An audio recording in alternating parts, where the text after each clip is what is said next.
ఈ గాజు సీసాలో భద్రపరుచుకుంటే సంవత్సరమైనా పాడవదండి. ఇంతకీ ఏంటనుకుంటున్నారా? నెయ్యి మాట. ఇంట్లో తయారు చేసిన నెయ్యి ఎంత మంచి కలర్ వచ్చిందో చూసారా? గోల్డెన్ కలర్ వచ్చింది. మంచి సువాసనతో మంచి కలర్తో ఎక్కువ రోజులు నిలవ ఉండాలి అంటే నెయ్యి ఎలా తయారు చేసుకోవాలి, మనం ఎలా చేస్తే ఎక్కువ రోజులు నిలవ ఉంటుంది అనేది ఈ వీడియోలో తెలుసుకుందాం. ఇంతకీ మీరు నెయ్యి తయారు చేయాలంటే వెన్నని ఏ రకంగా తీస్తారు మీరు? నేనైతే కవ్వం పెట్టను, మిక్సీ కూడా వాడనండి. ఓన్లీ గెరిటితోటే తీస్తానమాట వెన్నపూస. అదంతా ఎలా చేశాను, ఆ ప్రాసెస్ ఏంటనేది ఈ వీడియోలో తెలుసుకుందాం. ఫస్ట్ అయితే వీడియోలోకి వెళ్ళిపోదామండి. హాయ్ అండి, welcome to our channel Durga Leeladhar. ఎలా ఉన్నారండి? బాగున్నారా? ఈ వీడియో ఏంటంటే వెన్న నుంచి నెయ్యి తయారు చేయటం అన్నమాట. అంటే ఫస్ట్ నెయ్యి కావాలంటే వెన్న కావాలి కదా. వెన్న ఎలా తయారు చేస్తారు మీరందరూ? నేనైతే ఏం చేస్తానంటే పాలు బాగా మరగ్గాస్తానమాట. బాగా మరగ్గాసాక పాలు పైన తొరక కడుతుంది కదండి, ఆ తొరక అంతా తీసి ఇలాగా ఒక స్టీల్ డబ్బాలో, హెయిర్ టైట్ డబ్బాలో పెట్టుకుని ఫ్రిడ్జ్లో పెట్టుకుంటాను అనమాట. ఈ మేగడంతా కూడా 15 రోజులు మేగడండి. 15-20 రోజులు మేగడమాట. మనం పాలు ఎంత బాగా కాస్తే మేగడ అంత ఎక్కువ వస్తుందండి. ఎక్కువ మరగనివ్వాలన్నమాట. పాలులోని మనం నీళ్ళు అవి పోయకూడదు. నీళ్ళు పోయకుండానే మనం మరగనిచ్చుకోవాలి. పోస్తే ఓ చిన్న గ్లాస్ నీళ్ళు పోసుకొని పాలు బాగా మరగబెట్టుకోవాలండి. పాలు బాగా మరగటంలోనే పాలు తొరకట్టడం అనేది ఉంటుందన్నమాట. నేనైతే పాలు బాగా మరగబెడతాను. బాగా దలసరిగా కడుతుందండి పాల మీద తొరక. ఆ తొరక అంతా తీసి ఇలా డబ్బాలో దాచుకుంటాను అనమాట. అది డబ్బా నిండిన దాకా ఉంచుతానండి. ఎప్పుడు కూడా అంతే. డబ్బా అంతా నిండాకనే, స్టీల్ డబ్బా అంతా నిండాక నేను వెన్న చేస్తాను అనమాట. రేపు నెయ్యి కాస్తామనగా ఈరోజు నైట్ తీసుకుని బయట పెట్టుకుంటానండి ఫ్రిడ్జ్లోది. ఆ తీసిందే తీసి ఇంకో గిన్నెలో వేసి కొంచెం వాటర్ వేసి ఉండలు లేకుండా కలుపుతున్నాను అనమాట. చాలామంది ఏం చేస్తారంటే తొరకేసి దాంట్లో కొంచెం పెరుగు కూడా వేస్తారు, మజ్జిగలా తోడుకుంటుంది అనేసి. నేను అసలు అలాగేనండి. ఓన్లీ తొరకంతా ఒక డబ్బాలో పెడతాను అనమాట. అది తీసాను. రేపు నేను నెయ్యి కాయాలనుకుంటున్నాను కనుక ఈరోజు నైట్ తీసానమాట. తీసి ఉండలు లేకుండా శుభ్రంగా ఒక పెద్ద స్టీల్ గిన్నెలో వేసి గెరిటితో కలుపుతున్నానండి. కొంచెం వాటర్ వేసాను, ఎక్కువ కూడా వాటర్ వేయలేదు. కొంచెం వాటర్ వేసి శుభ్రంగా ఉండలు లేకుండా తొరకంతా మెత్తగా అయిపోయిన దాకా గెరిటితో కలుపుకోవాలి. చాలా మంది ఏం చేస్తారంటే వెన్న తీయటానికి అదో పెద్ద ప్రాసెస్ కింద చేస్తారన్నమాట. బ్రహ్మ విద్య కింద ఉంటుంది అందరికి. అంత కష్టపడక్కర్లేదు. ఒక కవ్వం పెట్టక్కర్ లేకుండా, ఒక మిక్సీ వాడక్కర్ లేకుండా మనం వెన్నపూస ఈజీగా తీసుకోవచ్చు అన్నమాట. ఇప్పుడు నేను చెప్పే విధంగా చేస్తే మామూలు మనం గెరిటితో తిప్పితేనే వెన్నపూస వచ్చేస్తుందండి. ఇప్పుడు నైట్ అంతా మనం పక్కన మూత పెట్టుకుని ఉంచుకోవాలి. ఇంక ఉండలు లేకుండా కలిపేస్తున్నాను కదా గెరిటితోటి. ఆ గెరిటి తీసేసి గిన్నె ఇంకా కదపకుండా, గాలి తగలకుండా మూత పెట్టేసి ఓ పక్కన పెట్టేయాలండి. మనం ఇంకా రేపు మార్నింగ్ దాకా దాన్ని అసలు చూడక్కర్లేదు. రేపు మన పని అంతా అయ్యాక ఇంకా నెయ్యి కాచుకుందాం అన్నప్పుడు మూత ఓపెన్ చేసి చూడాలి. అప్పుడు దాకా మనం తీయక్కర్లేదు. ఇంకా మూత పక్కన పెట్టేశాను. నెక్స్ట్ డే మార్నింగ్ తీసానండి. నెక్స్ట్ డే మార్నింగ్ తీసినప్పటికీ ఇంకా ఆ రకంగా ఉందన్నమాట. గట్టిగా అయిపోయి ఉంది. ఆల్రెడీ అది వెన్న వచ్చేస్తుంది. ఇప్పుడు మనం అందులో ఏం కవ్వం పెట్టక్కర్లేదు అండి. అది తీసి మిక్సీకి వేయక్కర్లేదు. ఇంకా గెంటితోటి అలా తిప్పితే చూసారా, గెరిటితోటే తిప్పుతున్నాను. వెన్నపూస అనేది పడిపోతుంది చూసారా చిక్కగానే. మనం కవ్వం పెట్టినా కవ్వం నిండి ఇంత అంటుకుంటుంది, తిప్పటానికి వీలు ఉండదు. అదే గెరిటితో మనం ఇలా ఫ్రీగా తిప్పేసామంటే అంగ వెన్నపూస వచ్చేసింది చూసారా. పూసలాగా వచ్చేసింది వెన్నపూస. అది మనం తీసేసుకుని ఒక గిన్నెలో వేసుకోవటమేనండి. ఇదంతా తీసుకుని పక్కన పెట్టుకోవాలి. ఇంకా ఏమైనా వస్తుందేమో చూడాలి. వాటర్ వేరైపోతుంది, వెన్నపూస అంతా వేరైపోతుంది, వాటర్ అంతా కిందకి వెళ్ళిపోతుంది అన్నమాట. అప్పుడు ఈ వెన్నని మనం ఇలా ముద్దలా తీసుకుని వేరే గిన్నెలో వేసుకోవాలండి సెపరేట్గాని. అసలు మనం కవ్వం పెట్టే పనే ఉండదు. చాలామంది కవ్వంతో తిప్పుతారు. మా వాళ్ళు కూడా చాలామంది అలాగే తిప్పుతారు. ఇప్పుడు ఇంకా మా అమ్మ అదే పద్ధతి ఫాలో అవుతుంది. నేనైతే కవ్వం అసలు వాడనండి. ఎప్పుడు నెయ్యి తీసి ఇలాగే తీస్తాను. వెన్నపూస చూడండి, పూసలాగా వచ్చింది కదా, చాలా స్మూత్గా వచ్చింది. అలా తీసుకుని పక్కన పెట్టుకుని నీట్గా మటుకు కడుక్కోవాలండి. కడుక్కునేటప్పుడు 2-3 సార్లు చాలా నీట్గా కడుక్కోవాలి. ఎందుకంటే కడగకపోతే నెయ్యి తొందరగా పాడవుతుంది అన్నమాట. నెయ్యి కాగాక తొందరగా పాడవుతుంది. ముందు ఇంకో కడుగుతున్నాను, వాటర్ వేసి గెరిటితోటి తిప్పుతున్నానండి. మెత్తగా ఇలా మ్యాష్కని చేసేస్తే అందులో ఏమన్నా డస్ట్ లాంటిది ఉన్నా, ఇలా పాలు లాంటి వాటర్ ఉన్నా అంతా బయటకు వచ్చేస్తుంది. 2-3 సార్లు అయితే ఎక్కువ వాటర్ పెట్టుకొని బాగా కడుక్కోవాలి. ఐస్ వాటర్ ఏం వేయకూడదు, మామూలు నార్మల్ వాటరే, రూమ్ టెంపరేచర్లో ఉన్న వాటరే వేసుకోవాలి.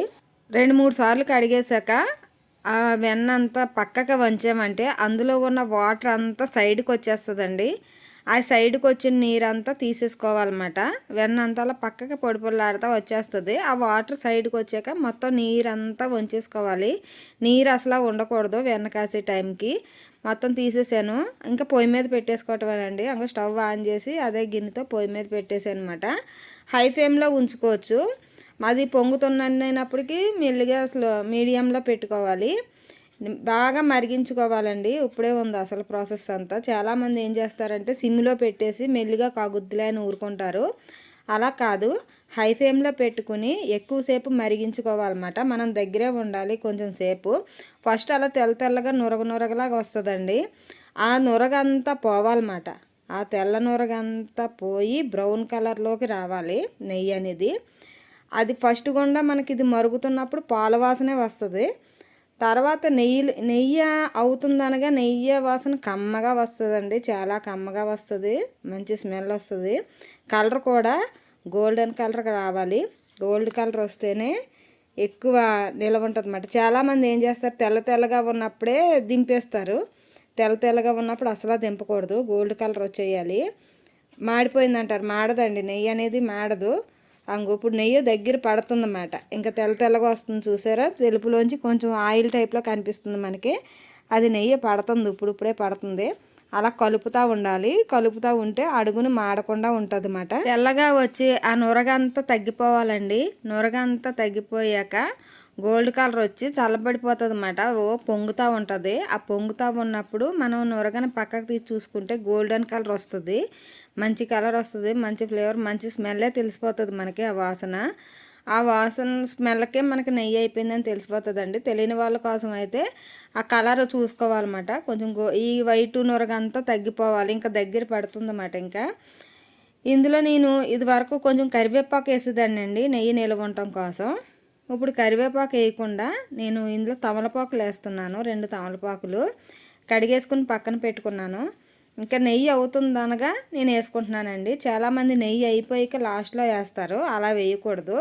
ఇప్పుడు దగ్గరికి వచ్చేసింది, నెయ్యి ఇంకా అయిపోతుంది. ఇంకా అయిపోతున్నప్పుడే ఇందులోనే మనం 2 తమలపాకులు కూడా వేసేసుకోవాలండి. కడుక్కుని వేసుకోవాలన్నమాట. ఇంకా నురగలు వేసేసుకుంటే అది చిట్టపట్ట అంటుంది, దాన్ని ఉన్న చెమ్మ అంతా లాగుతుంది. అందుకే మనం ముందు వేసుకోవాలి. టపటపమని పైకి లెగుస్తుంది చూసారా.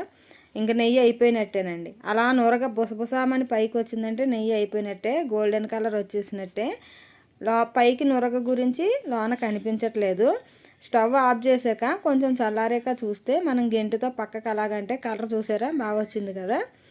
కొంచెం చల్లారాక మనకి మంచి కలర్ కనపడుతుందండి. చల్లారిన దాకా పక్కన పెట్టుకోవాలి. స్టీల్ డబ్బాలోని ప్లాస్టిక్ డబ్బాల్లోని వేసుకుంటారు చాలామంది. అలా కాకుండా గాజు బౌల్ ఉంటుంది కదండి, గాజు సీసాలో వేసుకుంటే ఎక్కువ రోజులు నిల్వ ఉంటుంది అన్నమాట. మనం ఫ్రిడ్జ్లో కూడా పెట్టక్కర్లేదు.